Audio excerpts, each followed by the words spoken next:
Hay un algoritmo que muchos consideran el más importante de todos los tiempos. De hecho, se está usando constantemente ahora mismo para que este contenido llegue a la pantalla. Es la base del Wi-Fi, del 5G, del radar, de la compresión de imágenes, de casi todo lo digital. Se llama la transformada rápida de Fourier, o FFT. Vamos a profundizar un poco en esto. Cada vez que se procesa una señal digital, es prácticamente seguro que la FFT está ahí, trabajando. Es una de esas tecnologías invisibles que hacen que nuestro mundo moderno funcione, siempre en segundo plano en casi todas nuestras interacciones digitales. Pero la historia de su origen, bueno, esa historia es de todo menos silenciosa. Y aquí es donde la cosa se pone interesante. Este pilar de nuestra era digital no nació en un laboratorio de Silicon Valley, nació de la pura desesperación en el momento más tenso de la Guerra Fría, con un objetivo increíble: evitar un apocalipsis nuclear. ¿Cómo es posible? Para entenderlo, tenemos que viajar en el tiempo, justo después de la Segunda Guerra Mundial. Con el recuerdo de Hiroshima y Nagasaki todavía muy fresco, Estados Unidos hizo una oferta bastante sorprendente: el Plan Baruch. Básicamente proponían desmantelar todo su arsenal nuclear si el resto del mundo se comprometía a no fabricar ninguna bomba. Pero claro, la Unión Soviética lo rechazó. Lo vieron como una trampa para mantener el dominio estadounidense. Y así, sin más, empezó la carrera armamentística. Esta carrera, como era de esperar, llevó a una escalada de pruebas nucleares por todo el planeta.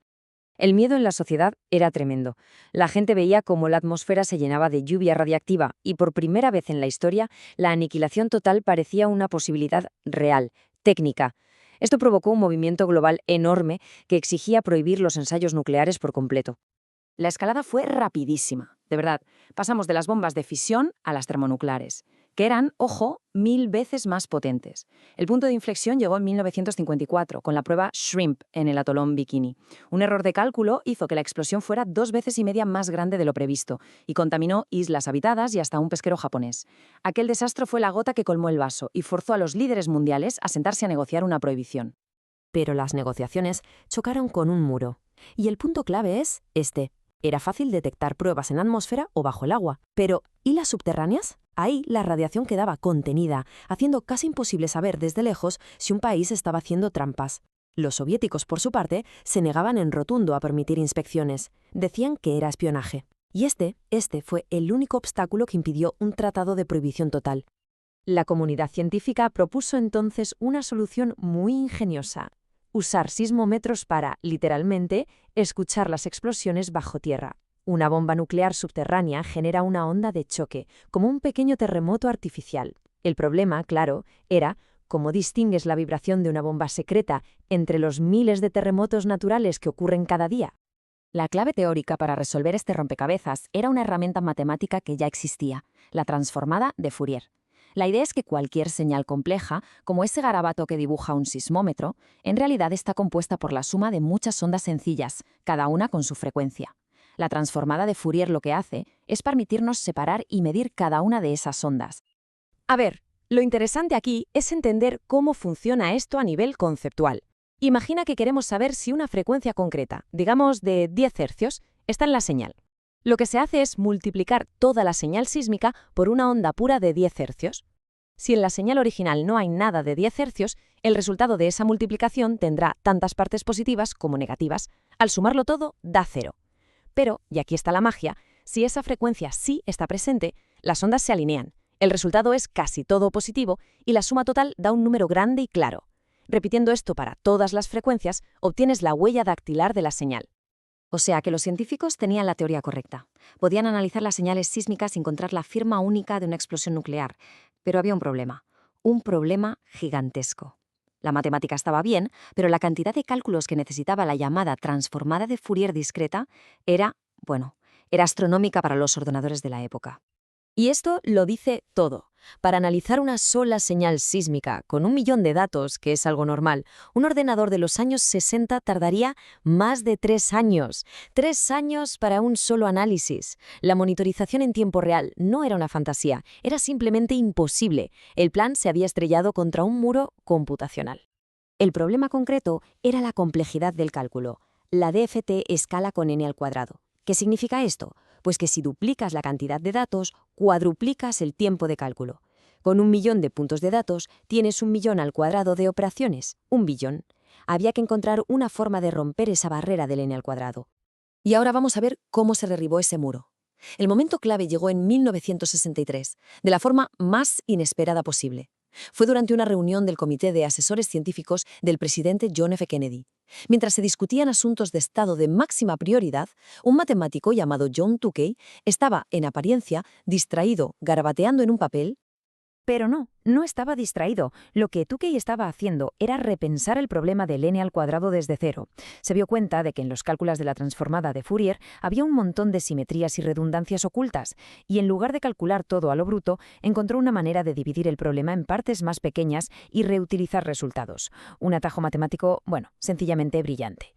Y esta es la consecuencia. El nuevo método de Tukey, la transformada rápida de Fourier o FFT, no escalaba con n al cuadrado, sino con n logaritmo de n. Para 1.000.000 de puntos, la diferencia es abismal, es más de 50.000 veces más rápido.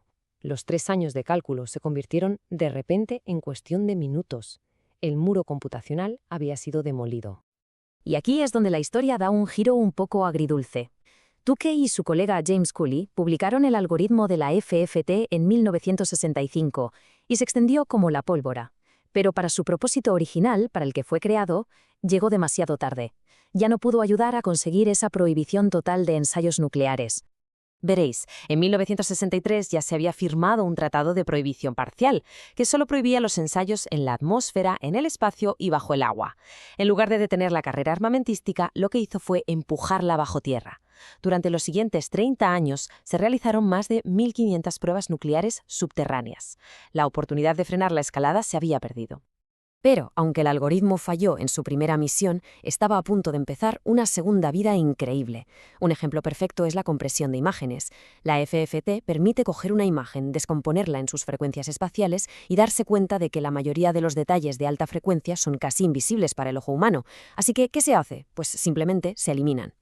Esto permite tirar a la basura, literalmente, el 95% de los datos de una imagen sin que apenas se note la pérdida de calidad. Es la magia que hay detrás de los archivos JPG, del streaming de vídeo, de casi todo el contenido visual que consumimos. Sin la eficiencia de la FFT, la era de Internet y de los medios digitales sería sencillamente inimaginable.